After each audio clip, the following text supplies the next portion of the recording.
Welcome to Childcare Rockstar Radio. I am your host, Kris Murray. Childcare leaders around the globe are breaking through challenges, leading the way in innovation, testing new best practices, and impacting children and families in a much more powerful and positive way than ever before. Each week, join me for interviews with early childhood leaders and experts that will leave you inspired to become the next childcare rockstar. Now, let's go. This is Childcare Rockstar Radio, episode 201, featuring Zac Alcampo. Welcome back, folks. Thrilled to have you here. Hope that you were able to enjoy episode 200 a couple weeks ago with Vernon Mason. And we had a big celebration around the fact that we've made it to the 200 mark milestone.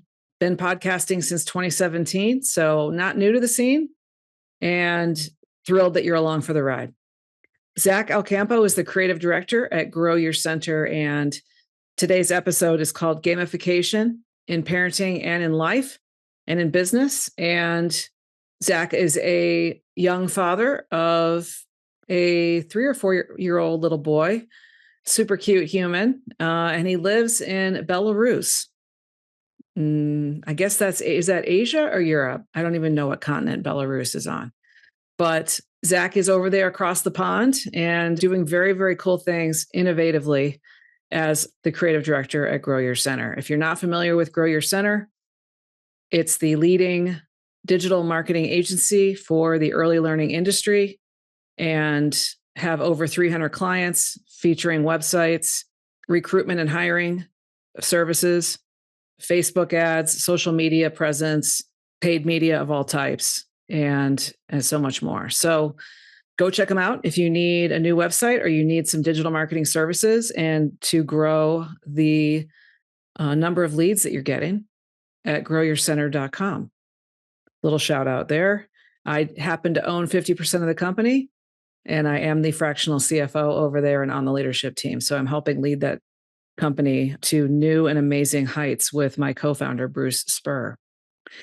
Zac Alcampo is really a force in being a bleeding edge guy. He not only is a street dancer, which we'll find out when he does his share of his fun fact, but he's also a really innovative leader and has worked in the digital gaming industry in video games and creating video games from the tech side. So he brings a ton of knowledge around gamification to our world here in ECE and bringing really cool techniques to gamify your websites to pull in parents and viewers of your website. So somebody that's visiting your website might see a animated character going across the screen that ties into your brand, might experience some new cool branding components that are interactive, and might be pulled in all new ways through gamification techniques. We talk about that. We talk about what gamification really means and how that can play a part in your childcare marketing. And we talk a lot about AI in this episode. We talk all sorts of AI tools, and this is a great one if you want to learn more and dive in deeper on AI and you're using it. And also if you're not using it and you might be a little bit resistant to it or fearful, and that's okay too. I've been a little bit resistant to it. And recently, by working with Zac and my colleagues over at GYC have really started to embrace it. And it's very, very cool what it can do to save time and help you with your messaging and with your copy, with graphic design, with so much, guys. You're really missing the boat if you haven't at least tapped into it a little bit and see what it can do for you. So this should be a very resource-rich show for you in those areas. As far as what's going on for me, I am getting ready for a summer of continued travel. I've recently been to Bali. I've spent some time on the California coast in wine country in San Francisco. I'm going to New Mexico for a country music festival. I am going to Mexico, to Tulum in early June to hang out with our Empire level members with the Child Care Success Academy.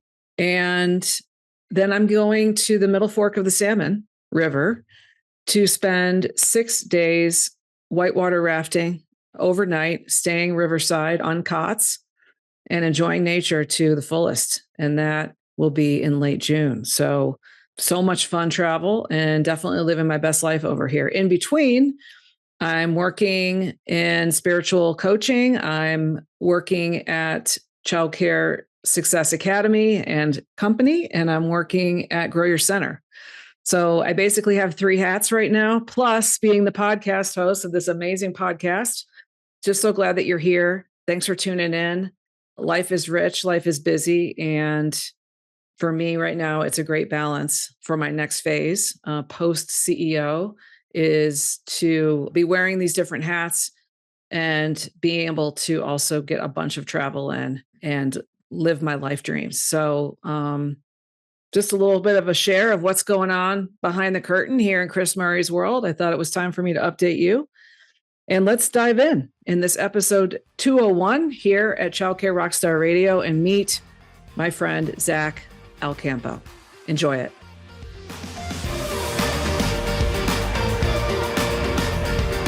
Welcome back to the podcast, everybody. I am very excited today. This is going to be a good one, I feel. We have Mr. Zac Alcampo with us today. Zac, how are you? I'm very, very good. Thank you, Kris. Thank you for having me. I've heard a lot about this podcast, so pretty excited to get in front of you right now. Cool. I'm really excited to bring you here. Zac is our director of production, and I don't know if that's your official title, but over at Grow Your Center. And he is a wizard of artistry and design elements and tech and pulling it all together to make beautiful products at Grow Your Center. So where are you sitting right now, Zac? I am in Minsk, Belarus, Moscow Standard Time. Right now, I'm usually between here and Dubai and Bangkok. I used to live there, so I got a lot of roots back in Bangkok, so I find myself over there. I'm just always chasing the sun. I'm not a big fan of the cold weather. So I see. Well, when I think about Minsk and Belarus, I feel like it's cold there. Is it chilly there right now? I gotta say, it's it's 20 plus here, and not your guys' measurement. Yeah, Celsius, 20 Celsius, which is how much Fahrenheit? I'm Roughly. not sure. Okay. Well, you guys can look that up. I feel like it might be 65 or 70 degrees, like mild, like.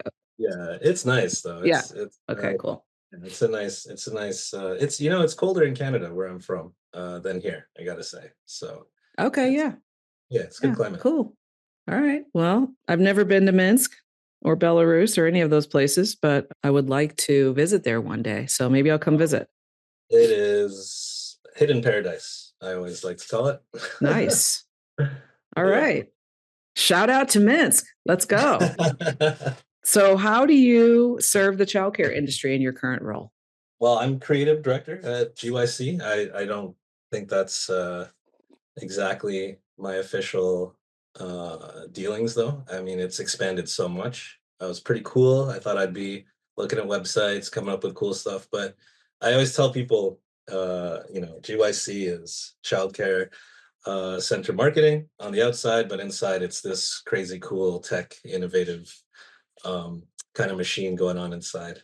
For our clients, we make sure that your ads and your websites are as high quality as possible.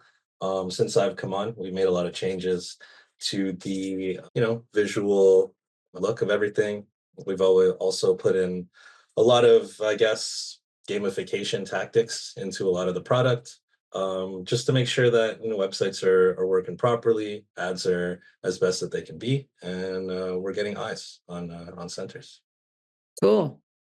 For those of you guys that don't know, at Grow Your Center, we're a leading agency that is helping childcare centers exclusively in their digital marketing efforts.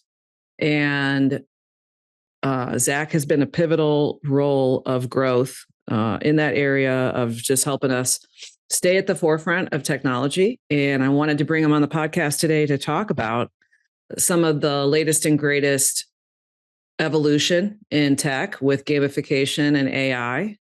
And yeah, we're digging it over at GYC. We are definitely on the bleeding edge, I would say, of a lot of that stuff that because some of the other tech related companies and software related companies in the space that are our friends and partners are definitely not as AI driven as we are, what I've recently discovered. So that's just a cool thing for us to be on that bleeding edge. And I wanted to bring that into the podcast today. So 100%. yeah.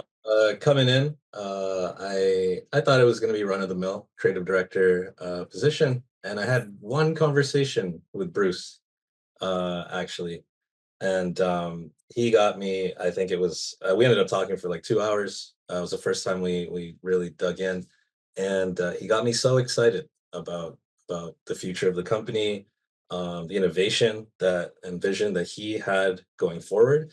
And I come from the video game industry. So quite honestly, I was thinking, why are they even interested in me over at GYC? And I guess he saw something in what I have seen and lived and breathed and allowed me to inject that into the company culture in one and the tech and what all the products are going to be in the future. And I got to say, I have this huge sense of purpose with everything that I've learned in my career beforehand, and applying it to childcare centers. I was just talking to Bruce about this yesterday, and it was pretty cool to have that because I've been, designing games, gamifying specific products, but putting it onto real life that can help people, especially young families. It's very fulfilling, and it all applies, surprisingly. There's so many things that are just completely parallel that work so well in our business. Yeah. So let's dig into that. And with regards to your video gaming background, just give us a little bit, any career highlights with regard to any like experiences that you had in your prior career before joining GYC that you feel were especially pivotal, or anything that the highlights of your experience before you got here. Oh man, it's been a long one. I started in 2005 in the video game industry. So I was doing a lot of AAA stuff, working with, big publishers, Microsoft and Activision and all this. And then, long story short, I just didn't like the development cycle. It was, it takes 2.5 years to build something, and you're kind of head down. You don't talk to anybody about it, and then it comes out. And I didn't like that cycle, so I was always going after a faster development cycle. And because of this, I got into like Facebook games when that was a thing. We were kind of first on that, and then we were at the beginning of mobile. And then, as I was going after faster development cycles, I actually was going after like new tech. So I was always looking for something cooler, something cooler. What has nobody done yet? And I just kind of felt myself on bleeding edge, as you say, of technology and application for it. And so I found myself in Thailand somewhere along the way. I got into the startup world. That was really crazy. I really found comfortable place there. The whole cowboy pirate mentality of that workflow, and I really enjoy that. I still do. I think there's a lot of benefit to that. You really find strong people when you're in an environment like that. I think A players really rise, and people that can't hang. I mean, they just fall out of that. So you Mm-hmm. find yourself around a lot of strong, smart people, Mm-hmm. and just from there, it pretty much gave me a very cool lifestyle of living around the world. I ended up living in Bangkok for 8 years, doing Mm. this. Had a couple businesses there, a couple ventures, and somewhere along the way, I went from being an artist in video games to a game designer to just actually gamifying platforms. So, in the end of it, I ended up building platforms using gamification to push behavior and monetization and all this. And I guess my game career turned into another beast. And really cool things I've seen. And I was in Web3 for a while. I was C level over there in a very cool company. And that opened a lot of doors to seeing what's coming. And I would say, we're embracing AI now. Over there, we were doing it 2002, something like that. So I really saw the beginning of what was coming, and I'm really happy that I got to see the spark of it, because the trajectory didn't change, and where we are now was very much in view. It's faster than I thought it would be, but it's great, and I'm glad it's being embraced in businesses everywhere. I mean, you have to use it now more than anything. But after that, I went into business for myself. I founded my own thing, and that was pretty fun for a while. And right after that, I found GYC, and you guys were very, very welcoming. It's not a role I thought I would go into, or an industry. But the biggest thing I learned was 20 years of doing something was to go wide. Crossing industries was the biggest thing. That I learned that I should have done a lot earlier, because you have so many skills, and you can apply them into different parallels across different industries, and they're so much stronger when you take one element. I mean, we'll get into this with gamification, but when you take an Hmm. element from a completely different industry, I think I just have a different lens than everyone in childcare, I guess. And I think Bruce recognized that, and definitely pointed me in the right direction for things. And Cool. yeah, it's been So, it's been really great. yeah, and you have a young child at home, so you're a dad, Yes. and so you also have a connection or an affinity with the niche of early childhood education slash preschool. Tell us about what you got going on at home, your son, and you share anything about your interests or hobbies or what you like to do in your personal time. Oh man, that's how much time do we have here? Come on, We Zach, you can were do that in a couple minutes. Just Oh kidding. yeah, yeah. We were just talking when I jumped in to the Zoom here, about splitting our days. So I'm on a different time zone. I'm on Moscow Standard Time, and I essentially have 2 days in each of my days, and I treat it as such. So when I wake up, it's pretty late for you guys, and I spend my whole morning with my kid, or to myself if he's busy, and then I take a nap, and then I get to my work day. So, but mentally, I frame it as 2 different days, and it gives me a lot of time to relax. So on that time, he'll be 4 soon, July 10th. His name's Raiden. I named him after a video game character. His Mm. mom did not know when we chose that. 2 days later, she showed me a screenshot of the character, and she's like, "Is this what we're naming our son?" And I said, "Yeah, sorry." And she said, "It's too late. I love the name." So Good. can't believe I got away with that, but I did. Um, That's funny. but I am co-parenting with his mom, so that comes with its experience on its own. But it's great. We're kind of like really good friends with a kid. So technically, I guess, single dad. We have our own parenting styles, which I've actually grown to appreciate. She does her thing, I do my thing, and very different cultures. I come from a North American background, and also, a Filipino upbringing, so it's a crazy mix. And then her mentality is from Russia, so it's very, very different. Mm. But I can see it in my son, and it's very beneficial. He's bilingual out of the box.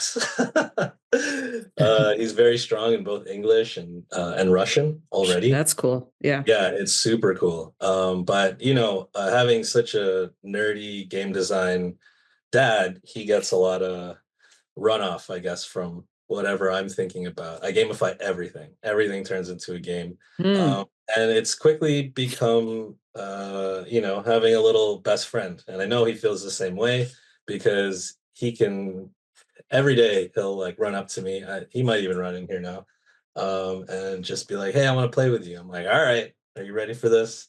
And we'll have, object A, object B, and I will always turn it into some wacky game that we end up playing for a couple of hours. And then I watch him do the same. So I like to problem solve. I think that's the biggest thing I've learned from my career, like creatively problem solving whatever we may need at work. And I just noticed that I've been doing that all the time. And when you have a kid, I can just apply it on a very I would say basic kind of a sandbox. Like we just have all these toys or whatever's around the house, and anything can turn into a game.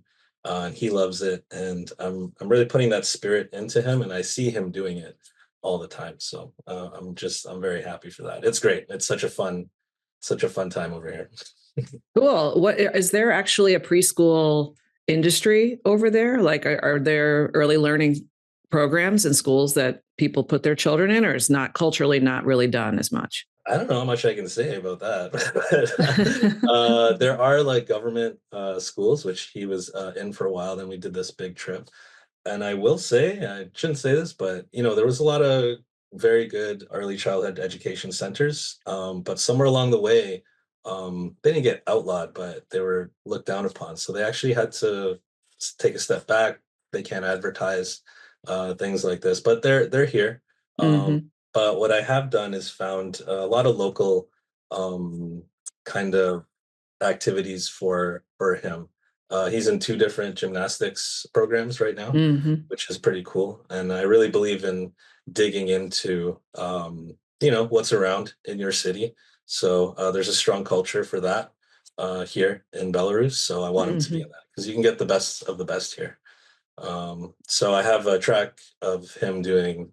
Um, he's in swimming and gymnastics, and I want to put him in wrestling because it's very good here. Hmm. And then we'll get into combat sports later, but that's my dream for him. We'll see if he likes it. Yeah, I was just in Bali and I didn't fully research the childcare scene over there, but I did notice as we were driving around, there were lots of children's activities centers, like places where you could go with your child Yeah. and they would do different activities and you could it was kind of like more of a parent accompanied, I think, Mhm. family activity center type situation, more so Yeah. than a classic preschool model. 100%. Actually, that's a very good point. This place in Minsk is very family friendly. There's a park like every couple blocks. Hmm. I think it's very much set up for that. And in every mall or little plaza, there is actually a pretty cool play place. More so than I would say where I was in Canada. It was Right. more accessible here than actually I had it when we were staying over there. So yeah, actually a couple times a week he's at we go to this Legoland place every weekend. I don't know if that's more for him or more for me, but we go nonetheless. And yeah, it's a lot of that. And there's a cool robotics program. I'm just waiting for him to be old enough. That's also probably for me, but can't get in without a kid, so I'm waiting. Well, I see Uh, on the right-hand side of your screen, you've got some action figures there. So I bet oh, you're a pretty fun dad. Like I can even imagine when he's a little older, the shenanigans that you guys are going to get into together because yeah, you've got that whole play and gamification side and everything's a game. And I think his journey with you as his dad is going to be pretty darn fun, I'm guessing. there is thousands and thousands of dollars of Lego in this house. It's ridiculous. Wow. Oh my God, Zac. It is so bad. I have a really big problem. I just like buying it and building it, and then I would just usually leave. And this is before Yeah. I had a son, and Uh-huh. now I have an excuse to buy more and buy different things. But he's Mm. reaping the benefits of it. He loves it. There's just his Yeah. imagination is so um it's boundless because he just has the toys to kind of put it onto, which I love to see. So yeah, I'm Yeah. a these toys were here before I had him. So he's inheriting all of it. So Right. yeah. Cool. Well, I love it. So we're going to dig in. Oh, I forgot to ask you about your fun fact. What is one thing that hardly anybody knows about you that you want to Oh share? man. A GYC, I'm a street dancer. I Really? don't think anyone at work knows that. Yeah, I usually don't tell people where I work, and it usually comes out. But yeah, I started before I was in my video game career. I think when I was around like 19 or 20, but I started hanging out with these guys and you know b-boys and poppers and lockers. So I study funk styles, which is from the West Coast. I do popping and locking. I used to do events and travel and battle and all that stuff. When I was living in Thailand, I branded it. We used to have a session. It was actually 3 times a week. I bought a huge speaker, and I kind of brought the North American way of how we used to gather and session and share to Bangkok, and it really went over really well. All I did was bring music to a spot where I opened up in some lot, and it was for dancers, but um, poets came out, martial arts people. It was just huge. And then I branded it into a thing called Street Strength, because I was meeting these guys that did tricking. I don't know if you heard of tricking. I hadn't before that, Mm-mm. but it's a Red Bull event now. Essentially, Mm. it's like gymnasts and Taekwondo enthusiasts. They get Okay. together and they run and they flip and kick as many times in the air, and they just Oh, do wow. crazy gymnastic tricks. Yeah, so super cool. So I did this for like a year and a half. Um, Now, one of the guys I founded a video game company in Bangkok. It was called Sandbox Global. We had a startup, and then he went on to do another startup, and it was a crowdfunding platform for artists. And then at the same time, I branched off, and I was doing all this community stuff. So we came together, and we crowdfunded an event called Street Strength Bangkok. And I brought all the calisthenics people out. I brought out parkour people, all the different dance communities, all the trickers, and it was just like street culture everywhere. We had street food. It was amazing. And we had an event, big day, all crowdfunded, and we did free workshops until noon. And then we had a huge jam, which was like different styles of battles. All the whole community came out, so it was really fun. Cool. But you get older and your knees don't work anymore, and but I still practice, to be, if I'm honest, every day. I'll find some time. And here in Belarus, there's a strong but small community, and sometimes I judge events or just hang out, and you just got to keep it going. You take a lot, you learn a lot from that street culture, and dancing and what it is, where it's from, and it gives you so much. So at one point, you always have to give back, and I'm in that phase of it. Hmm. That's amazing. And I'm wondering if your knees are good enough that you could come and perform at the summit on stage. What do you Oh my think? goodness. Yeah, I'm not cheap though, Chris. So. Okay, that's fine. We can talk turkey offline. We'll talk about it. No, yeah, I'd love to. We'll talk about that. All right, cool. I love it. We have had people, we pull people from the audience when we find talent. Oh, really? Yeah. So we've had somebody who's a director at in a program in Georgia that's a GYC client, and she sings like basically she's like a Whitney Houston type talent. So we've had her sing. We've had other people come up and sing and dance and do sort. Bruce is actually a former fire dancer. Did you know that? Yeah, yeah. I've So seen. I think He's said as maybe you guys need to put together a show.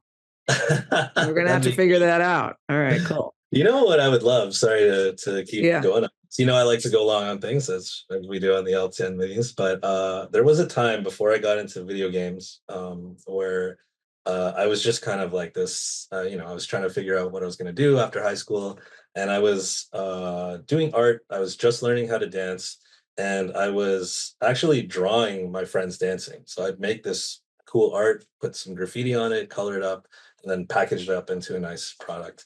And I was hitting all these like shows and like Comic-Con. I would have an art table and all that stuff. This is when I was really young. And what I used to do, actually, I thought, why not just combine these things? And I used to bring speakers, and I would bring my friends out, and we would session, which is standing in a circle. We dance one by one, and you watch Right. each other, and then the next person builds off what you did. So it's kind of a nice conversation Mm-hmm. of Mm-hmm. skill and creativity, and that would just attract the biggest crowd. And then after the show, I would just deal out my art, and I would sell out every time I did that. So it'd be cool to do. I mean, I'd love to organize like an event at Summit or something like that. Yeah. And every city has its street dance community. They're in Right. every single city. Uh-huh. So you could get something really cool, get a lot of attention there. Great for kids. Yeah. As yeah, yeah. Cool. Love it. This is a whole new world that we're uncovering here on the podcast right now. Don't This tell is anyone. Is this going to be online or anything? Oh my God, stop it. We've got thousands of people that listen to this podcast. Oh You're man. you're All you're right. funny. Okay.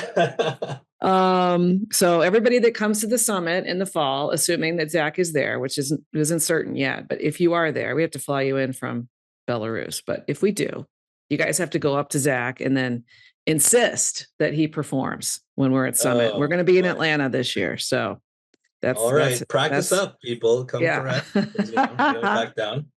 Leave it all on the uh, field. I love it. Well, let's dive into the world of AI. I want to talk about AI and gamification today with you. And here we are in this will release in May of 2025, this episode. So here, as we said, what are some of the trends that you're seeing in AI? There's so much coming so fast at us, we can barely keep up. And Grow Your Center is actively embracing AI. Every single person on the team is talking about how they're using it and sharing how they're using it and growing together in the usage of it. So, just talk a little bit about how you're using it and how you see it helping teams be more productive and Sure. also just do things that are more innovative, save time and be, potentially be more creative or whatever you think its best uses are right now. First thing I gotta say, the gig that I had before GYC, it was labeled as kind of an AI company at one point. And what we're doing now is way more integrated than anything we ever had over there. And it Mm, comes down to the people and the leaders that we have. We got a great group, and everyone's using it in different ways. And I'm very surprised every time I hear something. Shout out to Courtney and Todd. The way Courtney's using it is incredible. She's producing so many things on the conversion and growth and marketing side. And then Todd with the sales team, they're really using it to enhance the human side of things and the connections and the efficiencies that they can have with their clients. I really love that. And for production and art, of course, we're very much on the visual side, audio even, and video. I gotta say, the stuff that's coming out with the new runway model, image to video, it's so good now. Whereas last year it was okay, and you had to do a lot of things. But I mean, now you're seeing taking a single image and turning that into 10 to 15 seconds of pretty good video. And this is going to change the way content is put out. It already has. But I gotta say, shout out to HeyGen. I think this is one of the most powerful things that we have. You can completely clone somebody in your organization, and they no longer have to sit in front of a camera, learn a script, make mistakes. You can just take them, high quality, give them any subject matter, and then turn that into endless content. We've done it with Bruce. We now have his characteristics. He's immortal in the AI world, but we took it one step further. I saw the tech, and when we all met in Michigan, we did, I don't know, a couple hours of a photo shoot where we recorded him in different settings and in different clothing. And now we have, an infinite amount of Bruce to do whatever we want to do. So for any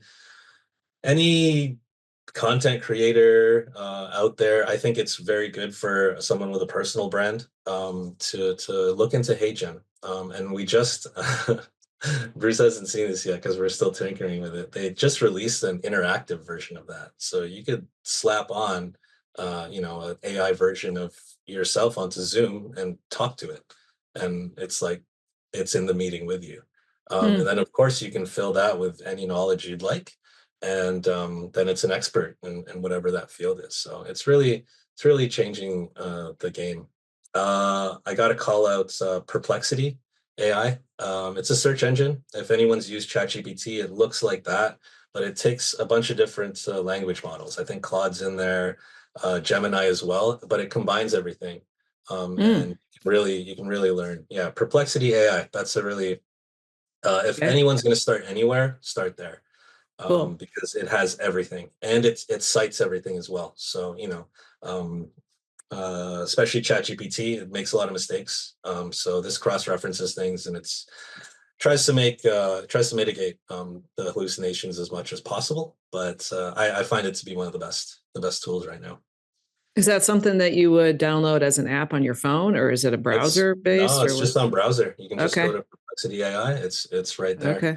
All right. And then, of course, Notebook LM. I think for any business owner, it's really good to ingest information. So what it is, it's a clean AI where you get you get out whatever you put in. So it doesn't. It's not sourcing from huge data models. It's if you put in a transcript or even a podcast or any PDF, you can have that information spit back at you in any format that you would like.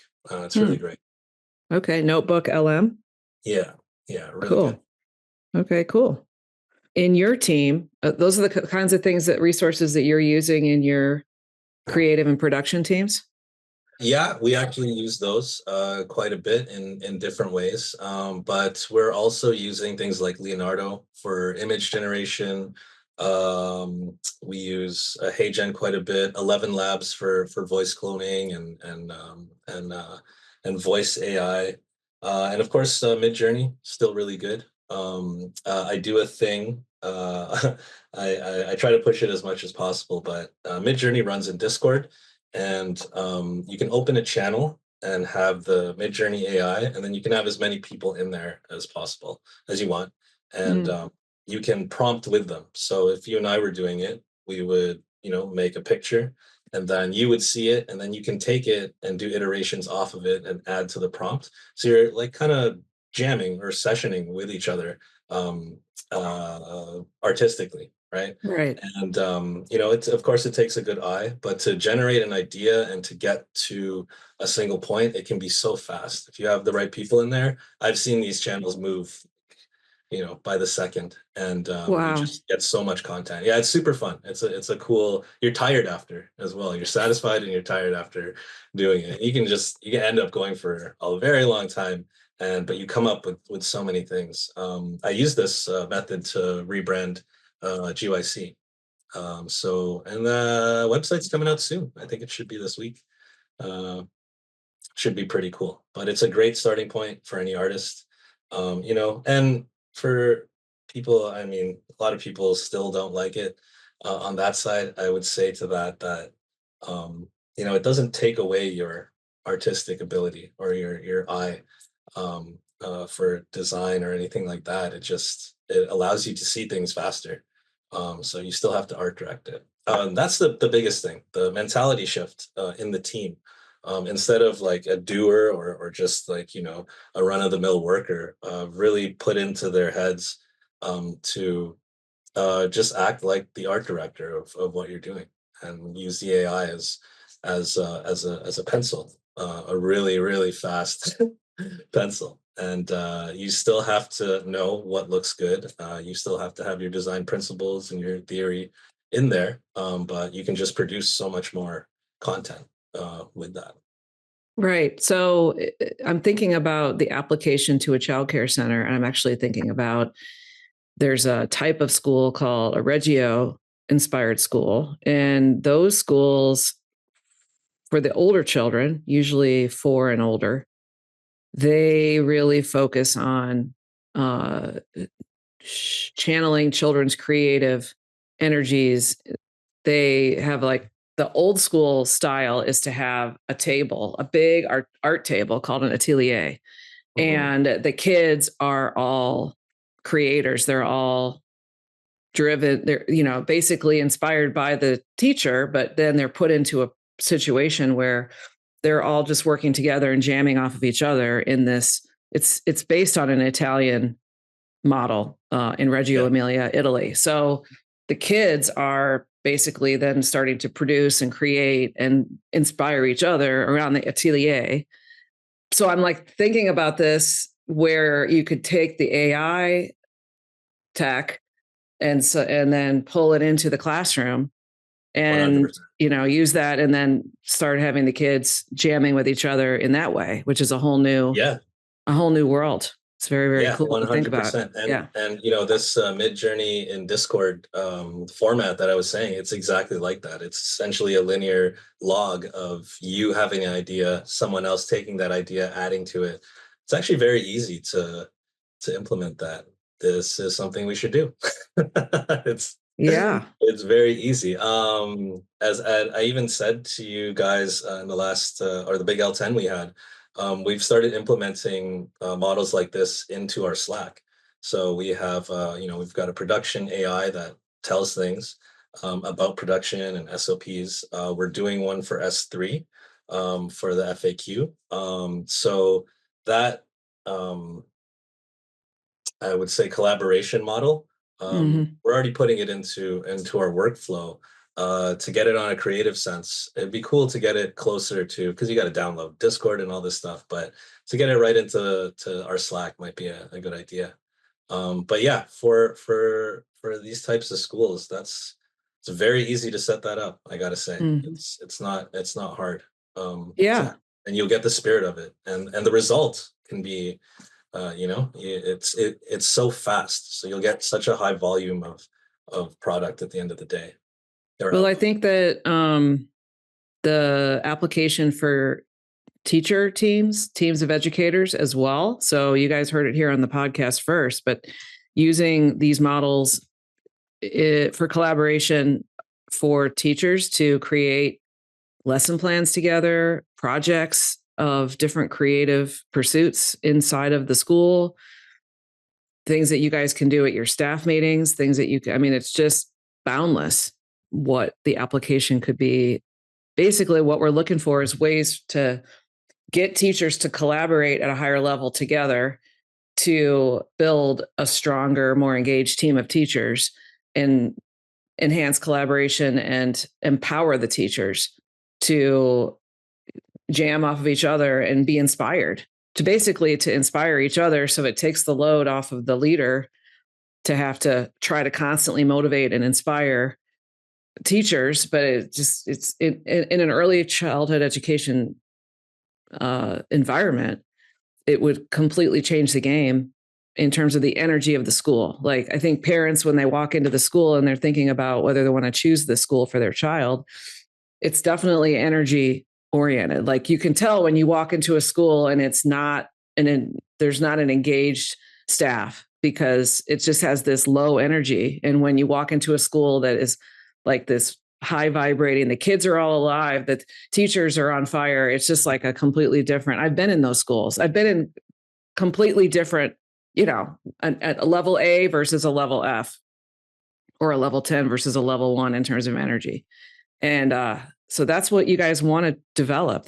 For those of you listening in the audience, you want to use these tools and don't be afraid of them, but stay on the forefront, because today's parents are going to be attracted to that energy. So however you can use what Zac's talking about to drive your school forward, especially when it comes to empowering and collaborating in terms of teacher teams. So it's exciting. I see a motif here in terms of you dug it out of me that I was a street dancer and all this stuff. Super confidential. Well, yeah. And that's a session, like you're jamming on the street Exactly. sessions, and now Yeah. you're doing it in your teams as a leader. So there's definitely a 100%. And motif. we're Yeah. talking about Reggio and how these things Yep. happen Hmm. and methods you could use. Also, let's dig into gamification after that. But I just want to explain like the mentality of a session in a street dancer. So you have like-minded people doing something that they love. In the case of street dance, it's you love the music of that period, and that music spawns a dance style, and we all have our own spin on what it is. And even I'm like 40 plus. And I went back to Canada to see my old friends. And, that spirit is still there. We're all older guys. And we get together and we're so excited. And it's no nonsense. We get together, put on music. Nobody even says anything to each other. And we just go. And you watch one person dance. They bring something to the table. And then you jump in after him. You're polite and you let him dance and you watch and you Yep. take it in. And that sparks ideas for you. And you jump in and you add to what that person did with your own spin on it. And it becomes a conversation. And 3, 4, 5 people, you're all talking to each other, and there is an order there that just happens. You usually all go in the same order, and it's respected. And at the end of it, you feel so energized and you have new ideas on what the songs you listen to are and what your body can do. And I think that's what we've been talking about actually in every question here, on the workplace forefront. Very much, I'm always saying to you guys, let's jam, let's jam, let's jam, and it's very much that. I think in schools, this mentality should be used, especially for kids. I mean, just talking about my son, we do that all the time. It's give and take all day. I come up with something cool, he comes up with something cool, we run with it. I would say it's a conversational vibe, and it's a very strong form of communication towards creative goal, I would say. Hmm. I think it's very powerful. We need to implement this thing. I wrote it down. Uh, Okay, cool. for this jamming. Yeah, we'll Yeah. build that in a couple months. So let's talk about gamification.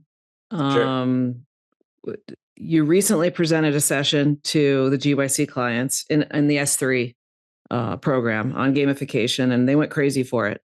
So, what exactly is gamification?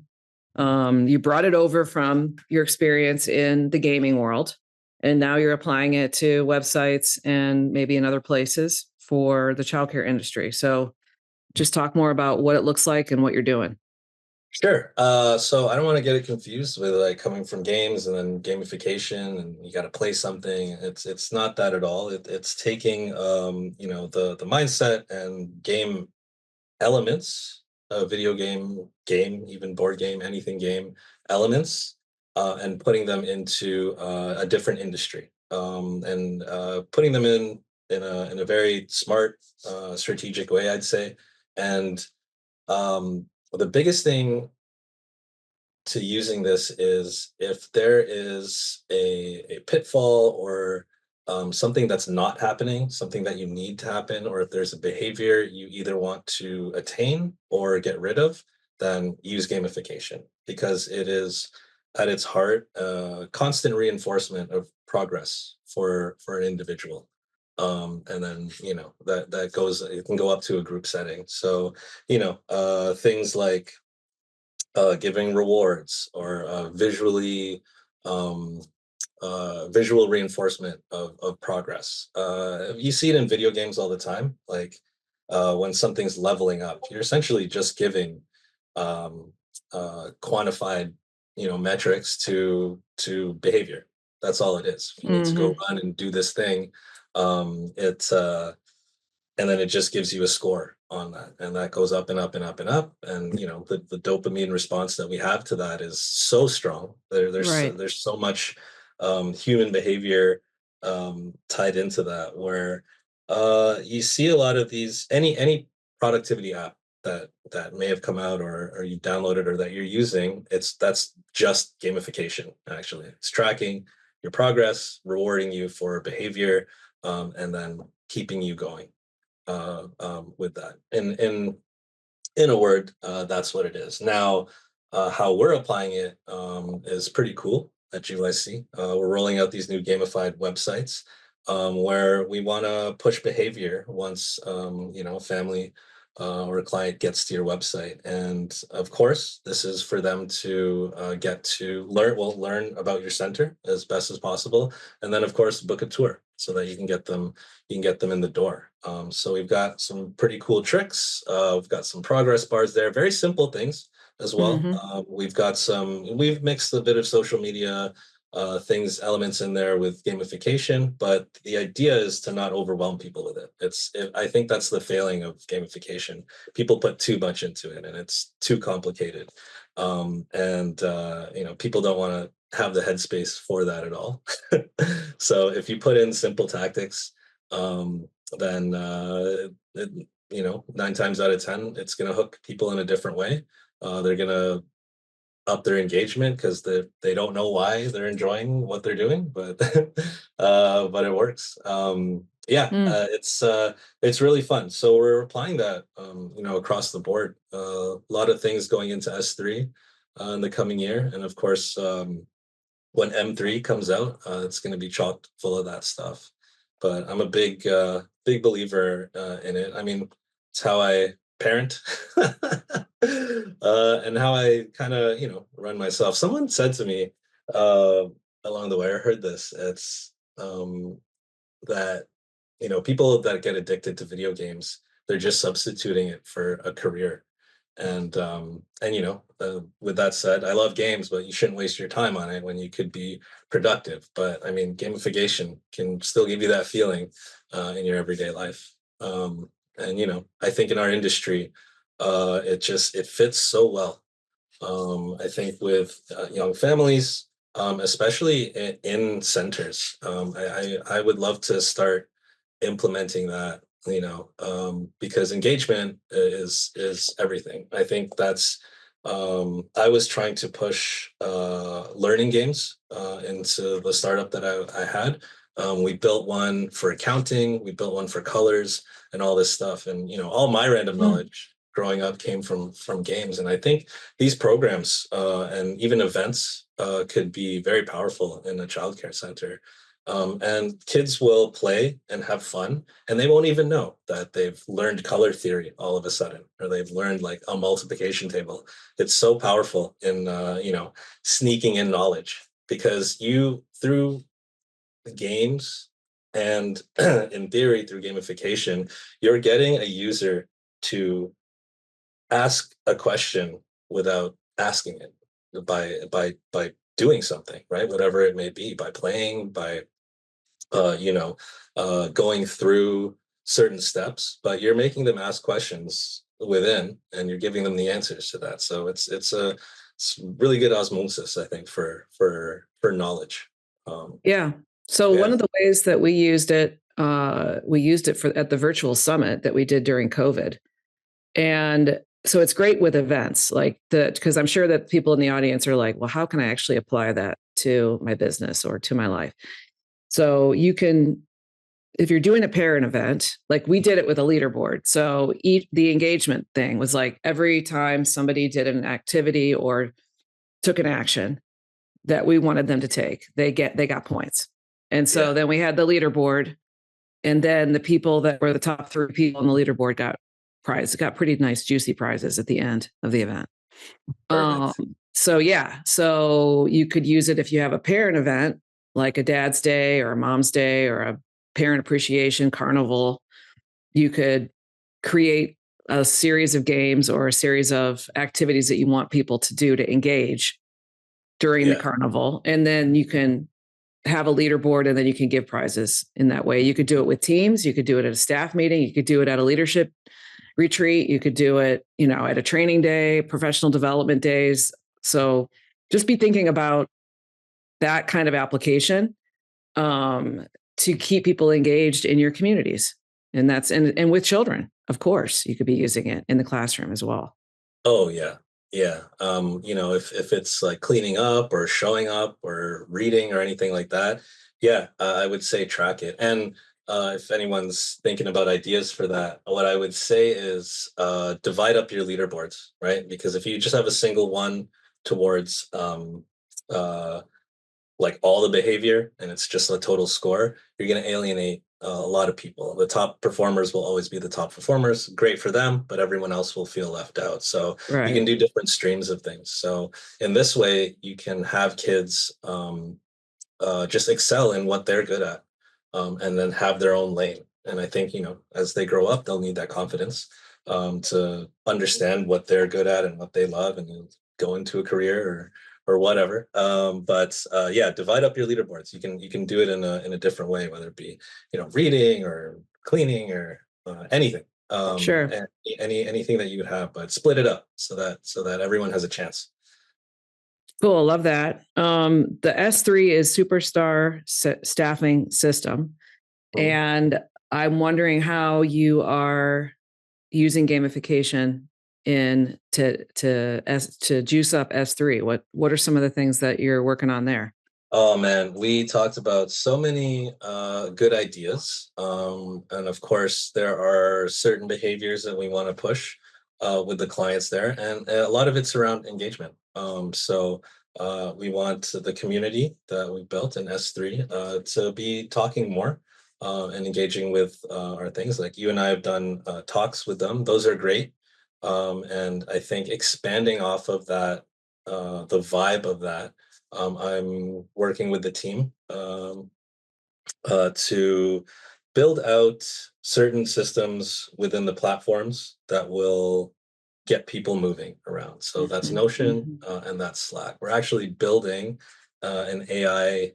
Um, it's not necessarily a channel, but we're integrating AI into certain channels into S3 Okay. that you'll be able to get knowledge from right off the bat. So that's pretty cool.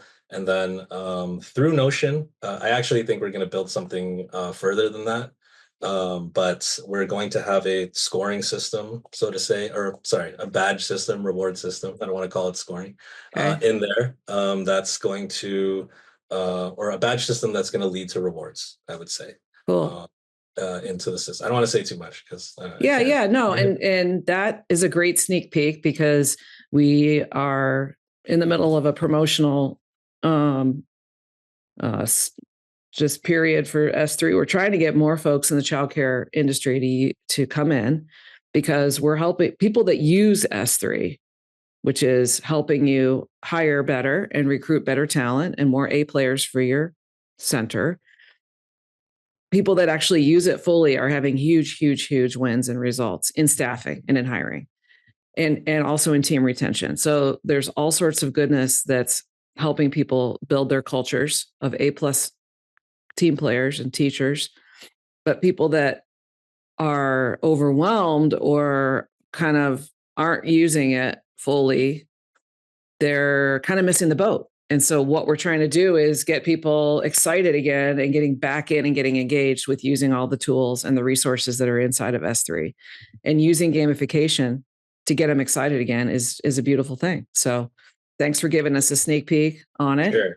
And I'll spill some beans if that's what the people want. uh So we have identified that people aren't engaging with it to the fullest, and the people that are using it are winning. S- yes, Uh, that- so the features that we're putting in is to get you through those that sequence of steps that needs to happen, the onboarding per se, right, and getting to you hiring A players. So the tracking system will make sure you are getting to that point, and that's a linear progression that everybody should get to, right? That is visually reinforced so that you're kind of sheepdog into to getting there with the system and with each other. Now we are going to also measure what the size of your center is versus your hires. So that will go into, I don't want to call it a leaderboard. It's going to be of a different nature because I don't want it to be a competition, but I do want it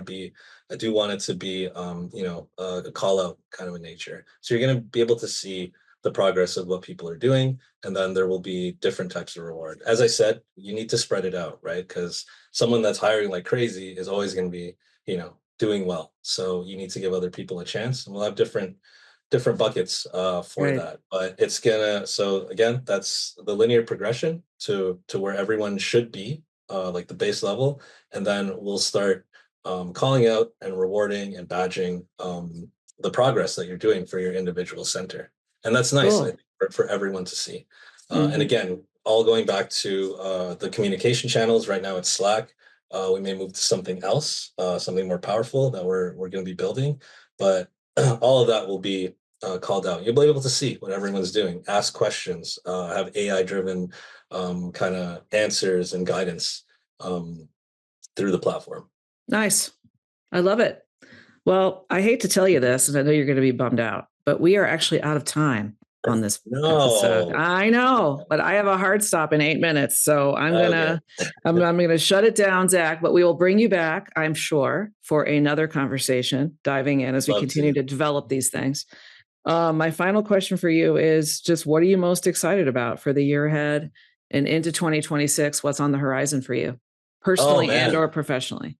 Yeah, M3.